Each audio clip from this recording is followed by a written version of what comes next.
want to talk to you, buddy. You going back. What? We'll talk about it. If we do it out here, it's not professional, man. Over the last few weeks, I've just noticed marks on her. And then I had just questioned her on if she had somewhere to go, if she was going to be leaving them, and she said she couldn't leave until their lease was up in December. So when abuse turns into domestic violence, it's one of the more shameful or stigmatizing things that especially a guy can be arrested for. And I spent the last 10 years of my career working in this area of domestic violence and abuse, and I have my PhD in this area as well. It's my area of expertise, and it's so much more complicated and thorny and messy when the person in the hot seat is law enforcement. And so what I'll do is I'll share this video from Police Watch, which is a YouTube channel that has body cam footage, and they summarize it into a story. And I was watching this and thought I could definitely offer up some educational value and commentary on this video. So let's get right into it. I want to talk to you, buddy. You going back. I'm Sergeant Old Charlotte County Sheriff's Office, Major Crimes Unit, Detective Joseph. Dylan? Yes, sir. What's going on? I was on the phone with my friend. Okay. You know the phone call? I just hung up as soon as I walked up. So there's some allegations with domestic violence here. So I'd like to talk to you and get your side of the story. Okay. You want to talk to us? Sure, absolutely. What's going on? Okay. Well, that's what we're going to go talk about. I haven't been go here. to the office. I know that. I've been here waiting for you. Okay. So Is she okay? She's okay. But the allegations are serious, and we have to talk to you about them. Okay. Okay? Because you got a firearm, I'm going to take it. Oh. Okay, yeah, what's going on here is when you have law enforcement who is in the hot seat and they have done something wrong, like domestic violence or anything, OWI or whatever, it's kind of standard procedure for, he said major crimes. I'm assuming the size of the department means he's like major crimes, maybe also the internal affairs, who is a police officer in the police department whose job it is to kind of investigate and monitor other officers' behaviors. So if they get accused of a crime or charge, it's their job to kind of investigate that, or use of force, and there's problems with that. But anywho, so it's kind of standard to, looks like they had the friend maybe on the phone with him, or they sent him a message saying there's something urgent down at the station, we need to come down here ASAP. So he runs down thinking it's maybe work related, but really it's sort of a ruse to get him there so they can handle it then and there. So because if you get sort of tipped off, this individual might like do something inappropriate, like, hey, they send him an email saying, hey, there's some domestic violence allegations against you, come down to the station. He might do something bad. He might retaliate against the victim, who knows. So sort of a kind of standard procedure to sort of get people there so they can control the reaction almost. And he looks like he was stunned. You kind of saw him like the way his breathing was kind of like, it's kind of staggered at different points. So he's obviously kind of just, what the hell is going on? And then they're taking his gun away so he doesn't do something, else that's stupid. So we're gonna go over here, make sure you have no other weapons. Yeah. Is anyone else in your car? No one's in my car. Okay. I just picked up my car. Keys are right here. My wallet's in my car. I got no weapons in my car. Can I shut it off? Yeah, we'll shut it off. gotta be like You want to secure your car? early 20s. You can tell he's in like professional mode. I gotta make sure you have nothing Yeah, on I you, got you. because you know how this goes. I understand. We like to get both sides of the story, and we never want to go by one side of the story. But we have to treat it as a criminal investigation. You Right, I understand? understand. I know you probably do understand everything, but I have to make sure I tell you that. You know what I mean? You have no knives? No, sir. Okay. I just had the firearm. Hey, I appreciate your cooperation. Yeah, absolutely. And let me check. Because we're going to take you in an unmarked car, okay? To keep it discreet. Okay. And we're going to go back to the office. Right. Okay? Oh, okay. So I was mistaken. So they're at his house. No, yeah, they're at his house. And they're trying to be careful here not to like stir up some drama within the department. Like, because, he might be false allegations, it might be true. Either way, it looks bad in terms of PR if there's allegations against a police officer or correctional officer or domestic violence. So they're like lured him home with some excuse, the friend on the phone, who knows, and then they have an unmarked car there to try to like get him down to the station discreetly so it doesn't get picked up by like the press, or because if somebody watching sees a guy in uniform here, the correctional, or looks like, I don't know, it might be military, getting arrested by police, that might cause somebody to call the local, newspaper and sort of say, hey, there's cops arresting cops out here.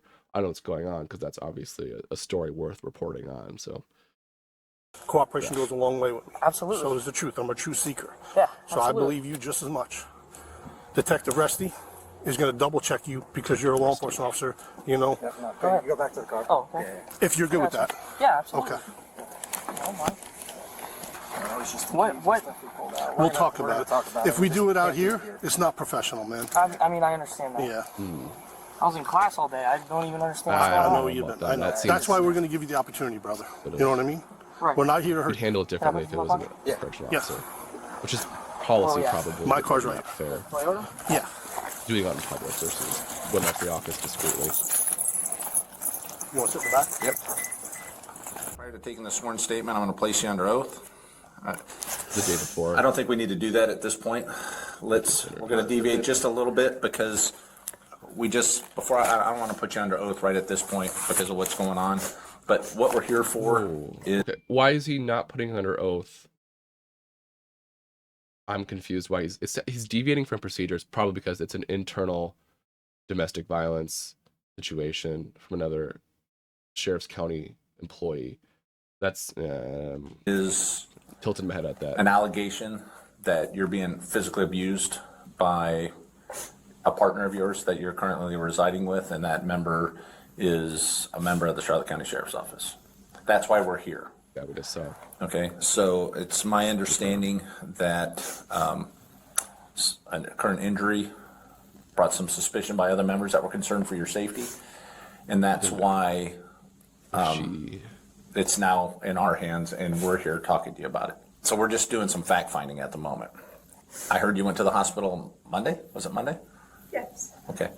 Is there anything that you want to talk about on that injury? No.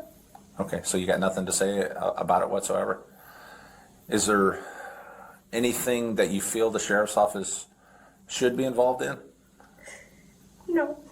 Is there anything we can do to help you out with anything? I mean, at this point, if without you divulging any information and talking about what we're kind of hearing on the sidelines, is there any hope that the sheriff's office can help you to get out of that situation? Okay. Okay, really quick. So she didn't report her partner abusing her. Somebody else reported it. So she's not there because she wanted to be there and she started the ball rolling. Somebody else did. And she's not talking for whatever reason. Who knows? And the police, the sheriff's office, their goal is not to necessarily, it's public safety and to help people in the community, but their number one goal and priority in most situations. It sounds like there's some training that the individual interviewing had, but they're like deviating from it. So they're like kind of going off script than on script. And as somebody who works in this area, there's trainings that law enforcement get from, different folks, domestic violence experts on how to talk to, interview, and respond to victims in an empathetic way. But also, again, they're there to find facts for the prosecutor to go after somebody. In this case, it's the correctional officer. So sounds like the interviewer is kind of deviating a little bit because of the unique context of the situation. And it looks like we have another guy, I'm guessing by the hand there, sitting over there. Then there's a woman in the back I see too. So I'm not sure if she's like the victim services person there to like offer up support afterwards. But, he's sort of saying, we want to help you. We want to give you, connect you with resources, whatever. But they're there to get evidence first and foremost to prosecute these cases. Would there be anyone that you would feel more comfortable to talk to about it? Or you're telling me that nothing physical is going on, there's nothing criminal going on Yeah, he's trying to get it by the other person? I just don't feel comfortable talking about it. Okay. Yeah, she's Our biggest concern is making Not sure that talking. you're okay. So, And I know you have children involved, and that's a huge concern in this whole thing. Are they home tonight? No, they're not. Are they with the father? Is that what they? Okay. All right. So there's no issues there, correct? with the father. This is the day before, so the kids are probably with the guy we just saw got arrested, the correctional officer. The situation at home right now, are you safe if you go home? Yes. You don't have any fear of there being any violence or anything like that? Because, we can get you help tonight. You know what I'm saying? Okay. Can I ask who your is currently right now that you're residing with?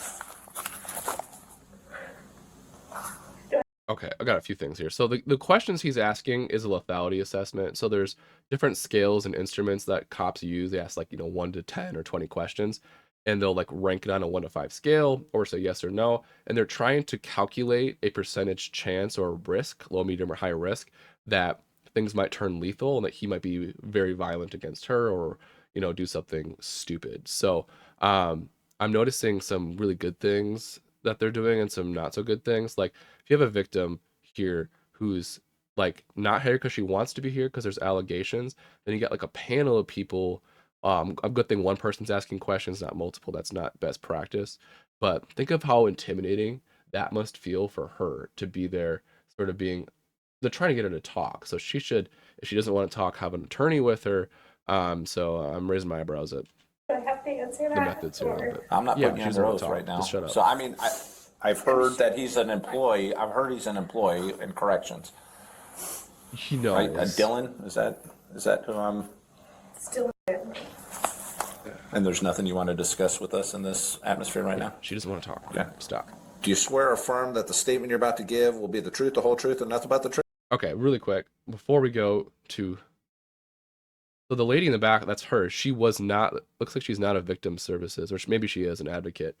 But I would doubt it because an advocate means she would gone out and tried to get somebody to come with her to talk about what's going on. So we'll see. But yeah, what the police are trying to do here is they're trying to balance the needs of her, but also to looks like cover themselves, but they don't know. Maybe it's a false allegation, but nothing from what we could tell from her body language, you can't see her face for identity reasons, indicates that she is, maybe trying to make this up to get him because she's not talking. So, in terms of how the officers do the interviewing and their method, I'm raising my eyebrows at that. Truth? I do.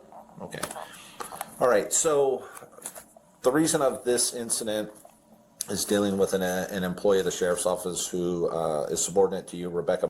Subordinate to her. Something has been brought to your attention involving her and her current boyfriend, which is Dylan, who is a correction. Okay. Let me know if I'm understanding this incorrectly, but it sounds like she, the one in the chair, is the supervisor of the victim. We just saw that interview. And then he, the boyfriend, is also a correction officer. So it sounds like they're all working at the same sheriff's county jail. She's in charge, and the couple in the domestic situation are both also employees, it looks like. So that's messy. Corrections deputy, Which explains why they're currently behaving this way. working for the Charlotte County Sheriff's Office, correct? The Yes. sheriff's deputy. Okay, I should so say. what, in your own words, recently happened that was brought to your attention about those two? Over the last few weeks, I've just noticed marks on her. What specifically were those marks that you noticed initially? Black eye. I think it was her right eye. Okay. Something about, what was another injury? Her, Well, she mentioned about a busted eardrum. okay, And then off duty, we had went out and she had some bruises on her arms. right. And what, when you saw those off duty, did those bruising look like? Like fingerprints. Like she had been grabbed on the shoulder or something like that? Yes. And at the time that those happened, which had been several weeks, correct? Those a week ago, 2 weeks ago? Probably within the last 4 weeks. Okay. So within the last several weeks, you noticed those injuries. Did you have any concern, or did she being Rebecca, did she discuss how those happened initially? No. And then tonight being before midnight or after midnight, that a certain Before midnight. So before midnight, which would actually be 7/18, so the day before. What was brought to your attention at that time? And she was sitting next to me and she had just come in And what time does her shift start? Okay, really quick, just so I'm understanding. So Bodycam date at the top is 7/19, and they're talking about 7/18. So this is yesterday. So the supervisor here, it had to have been pretty bad for her to have to report this, ASAP here when she noticed this. And you got to think for a moment too, you know, like in any workplace, you know, there's a certain camaraderie, fraternity, sorority, whatever you want to call it, that is built when you're working with people. And it has to be pretty terrible for the supervisor to have to report this, you know, ASAP and sort of breach that that level. So it was, we couldn't see the victim's face previously, and there's probably some marks on her, which is, yeah. 6:30. 6:30. Okay, so she had been there just a short time, basically? Yes. Okay, And had just mentioned about him having car issues. She had to take him to school. Can't really recall how I said it. I think I had said to her maybe about, did he give you a black eye? right. And she had said, shook her head yes. And then I said, and what about the busted eardrum that you said that you had a few weeks ago? Did he do that too? And she said yes. And then did she say anything else to you during the course of that conversation with her? About what? Anything? I mean, what did she at any Yeah, she's point, uncomfortable. I mean, she admitted to the 3 incidents. Did you ask about the marks on her arm, or no? Once she just talked about the eye, the Yeah. ear, that was enough for you? Yeah. Okay. And then I had just questioned her on if she had somewhere to go, if she was going to be leaving him, and she question. said she couldn't leave until their lease was up in December. Okay, yeah, this is really common. So you have the common sentiment that victims feel from others, or advice, if you want to call it that, is just leave them. It's not that simple. You know, they have kids, there's a lease, and it's July 19th, it looks like. So that's 4 or 5 months that the victim sounds like she wants to wait it out for a better time. You know, could be because of finances, you know, who knows. And she's being really either, you know, careful and, you know, planned about leaving him, if she is planning on leaving him, or she's very loyal. And, you know, but she did admit to her supervisor, so I'm not sure what's going on. There's probably a lot of cognitive dissonance going on, in terms of if she's being, it sounds like she is being coercively controlled physically. Um, yeah, it's pretty common, you know, for victims to like want things to be lined up or wait for a better time, you know, to leave them until things are, you know, more stabilized. He's in school for corrections or law enforcement, it sounds like. So, you know, yeah, messy. And then but she never said anything that you recall about her still being in fear of what he's going to do. To you, her concern is she just doesn't want him to get in trouble and lose his career over these actions. Is that how you're feeling? Not that she is in immediate need of assistance from the sheriff's office? Okay. I'm gonna pick on the cop here. So you're asking, did she say anything? How do you feel? Do you think she's in immediate need? So that's a triple barrel question here. So that she doesn't want assistance. I don't know. It sounds like he again is trying to juggle or balance the need of the victim for safety and security and what she wants as part of it too. But then also like the PR side of employee internal domestic violence going on. So not good interviewing practice, how he just worded that. I can't recall what everything said if she For a mentioned witness or a victim. being in fear of going home at all. Right. But she hasn't said that to you since. No, I don't think she's made that comment. Past Just day. more of not knowing how he's going to react once this comes up. Gotcha. Okay. Are you ready to go? Okay. Paperwork stuff? Yep. All in there? All right, my man. All the other paperwork that he needs is in. This is 7:20. All right. 2 days after we saw him last. All right, we're gonna go out this one parked in the. by the Oh, one day. yellow 1 day. Back No, door 2 here, days man. since the supervisor. So we're gonna go right out here, bud.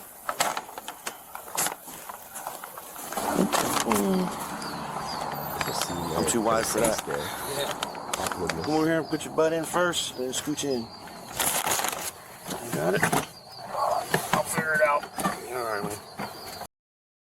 Okay. So, okay, I'm going to wrap this with some comments. So, we have a situation where so law enforcement's involvement with domestic violence, it's really there's no solid number that estimates, you know, is law enforcement or military. You know, there's this stereotype that law enforcement and military get more domestic violence charges. There's no evidence that really supports that strongly with surety and causal strength.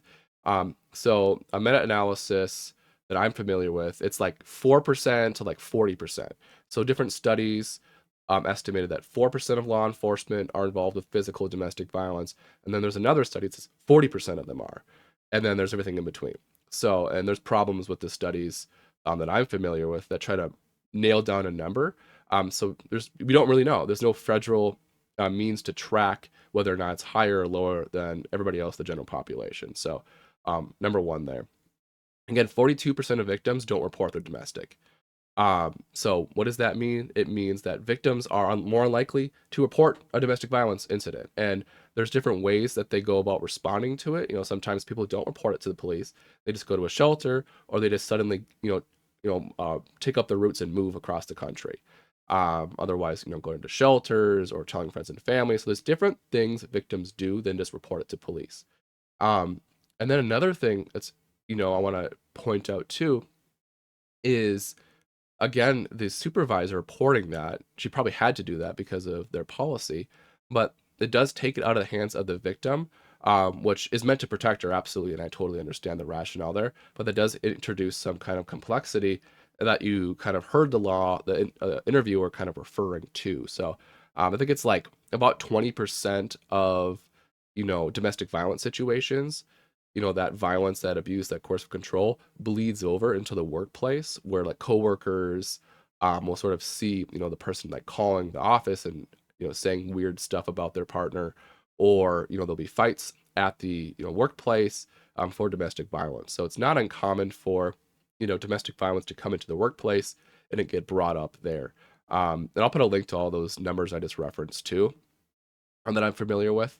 And, overall here, I'd be curious if next here it did become public, because, this is a pretty bad look for a sheriff's office to have, younger, it looks like, they are younger employees get into domestic violence situations, and then, how they handle it is going to be scrutinized if it does, and it did become public, because we're looking at it now, obviously, on the internet here.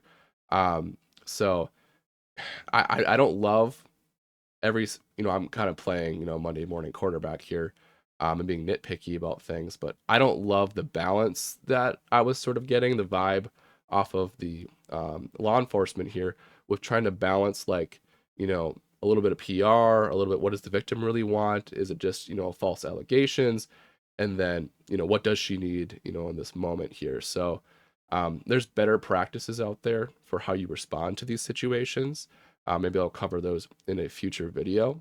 But my thoughts on the victim here, it really seems like she doesn't want law enforcement to be involved, but at the same time, it's too late. Now she is forced to respond, in July here, with kids, with housing, with him in school, with her in her employment. So I really hope that the law enforcement folks here, and that there are victim services involved, gave her the support she needs, and they didn't just try to, kind of sweep it under the rug and not make it a big deal. And that is all for today. I do want to formally invite you to like this video if you found any aspect of my commentary interesting, or didn't know, that was different. I really enjoy seeing that. And then comment too, if you had a different perspective in how I was analyzing these different cases, let me know. I got a comment a few videos back on a different angle for a story, and I found that really interesting, that I was seeing things through one lens, through my lens, and I really enjoy seeing your perspectives on that as well. So, and again, you're formally invited to subscribe. My goal of this channel is to bring my education and context and experience and trauma-informed lens into this space to kind of look at these different stories through my perspective. So thank you for watching at this point, if you're already all the way to the end here, and that's all for now. Toodles.